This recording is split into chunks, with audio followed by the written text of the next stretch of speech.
Rekan yang budiman, kita lanjutkan bincang aktual dengan Ibu Dr. Anda Fathia Teguh, salah seorang perintis Taman Wisata di Depok, Pondok Zidan. Ibu Fathia juga dikenal sebagai seorang auditor ya Bu ya. Pernah bertugas di bank pemerintahan ya, Bank Rakyat Indonesia. Gimana ceritanya Ibu dari seorang profesional terus mengembangkan wisata ini? Iya, saya tahun 88 itu bekerja di bank pemerintah ya. Kemudian di situ ditugaskan sebagai auditor yang selalu keliling dari seluruh Indonesia gitu.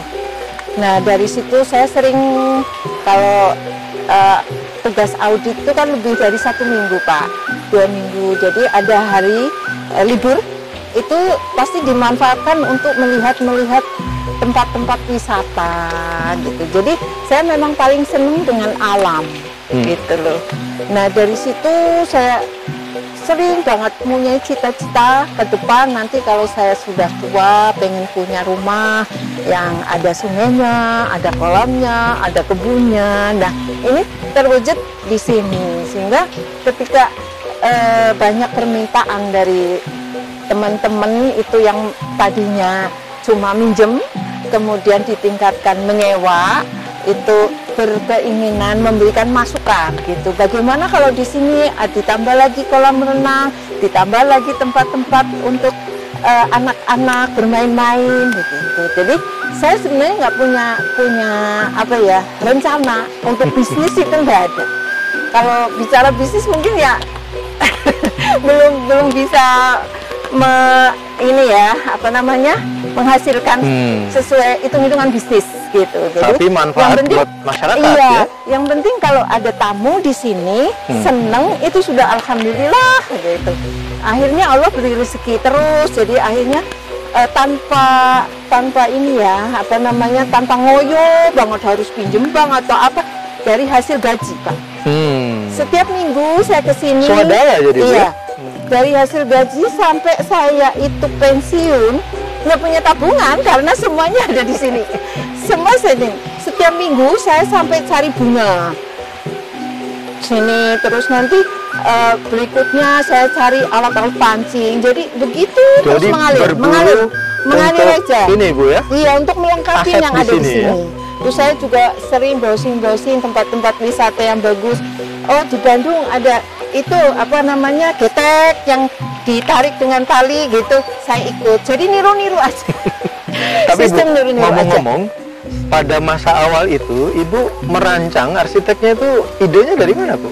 Enggak ada, jadi ngalir aja gitu loh. Saran-saran dari pengunjung itu yang saya dengar, kemudian saya cari di tempat-tempat, dicontoh begitu tadi. Yeah. Jadi kalau visinya tadi pokoknya budaya Islami, menyenangkan, bersih. Nah itu yang saya terapkan di sini. Yeah, dan gitu. Banyak warga yang tertarik karena memang sangat jarang didapat wahana seperti ini di Depok. Biasanya harus ke Jakarta kan Bu? Iya, atau kalau keluar Jakarta. Iya, alhamdulillah sih setiap tamu ke sini ada testimoni, selalu gembira, senang, anak-anak senang. Di sini peralatan lengkap katanya gitu, permainan banyak gitu, bergembira karena banyak air, bersembunyi di air, di kolam ikan, rebutan ikan begitu, main getek gitu. Dan di sini ada instruktur yang membuat suasana anak-anak gembira gitu, tidak takut. Ada flying fox juga mereka tidak takut karena instrukturnya juga pembawa suasana berani, gembira gitu. Yeah. Dan ini juga sesuai dengan kondisi masyarakat ya. Jadi tadi Ibu punya visi sosial ya, iya. Bukan komersial, bukan iya, bisnisnya, betul. sehingga iya. masyarakat juga terjangkau. Jadi, apalagi kalau anak-anak sekolah Bu ya, iya. lembaga-lembaga pendidikan. Iya betul. Jadi karyawan-karyawan sini hampir semuanya dari masyarakat sekitar. Terus yang jualan juga dari masyarakat sekitar gitu. Jadi membuka lapangan kerja. Iya, karena memang visi tadi untuk kesetaraan diri sendiri dan masyarakat sekitar. Tapi nama Zidan dari mana Bu ya? Pondok Zidan. Zidan itu jadi awal mulanya begini. Saya kan suka kesini kan kalau hari Sabtu sama anak saya masih kecil gitu. Saya kan bingung apa ya supaya ada nama sehingga kalau orang mau kesini itu ada yang dituju. Oh ke sana gitu. Jadi saya perlu nama. Akhirnya anak saya itu namanya Zidan. Jadi ya udahlah disebut aja pondok karena di sini kan bentuknya pondokan. Ya udahlah pondok Zidan. Akhirnya diprotes anak saya. Kenapa pakai nama saya? Kan malu gitu. Jadi ketika saya di mobil itu lihat ada di situ warung sate Slamet. Nah, jadi saya jelasin itu ada nama warung sate Slamet karena yang punya namanya Pak Slamet. Nah ini yang punya namanya Zidan, maka disebut pondok Zidan. Baru dia nggak marah, tadinya malu, katanya malu sama teman-teman.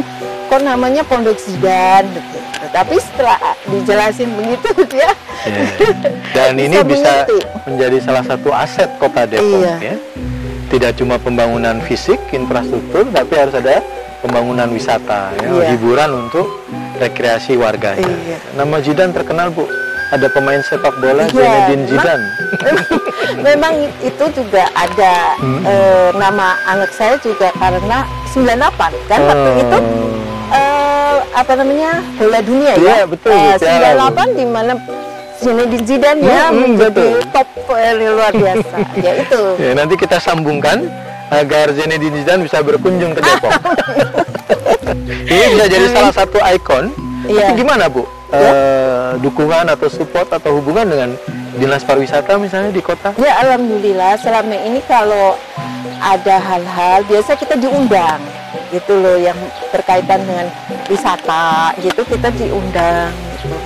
Kita juga dapat bantuan dari UMKM itu kantin di atas itu dari UMKM gitu. Kita suka diundang kok oleh pariwisata kalau ada arahan-arahan yang berkaitan dengan aturan ketentuan kolaborasi ya. Karena ini sekali lagi merupakan aset kota yang dia juga jadi kebanggaan ya pemerintah Kota Depok gitu ya.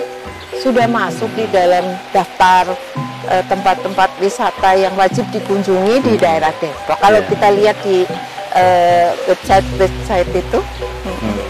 Jadi tidak cuma kota pendidikan, ya, Depok juga bisa kita kembangkan menjadi kota wisata. Ya, baiklah, kita akan berbincang lebih lanjut di segmen terakhir, segmen ketiga, berkaitan dengan pengembangan pariwisata di Depok.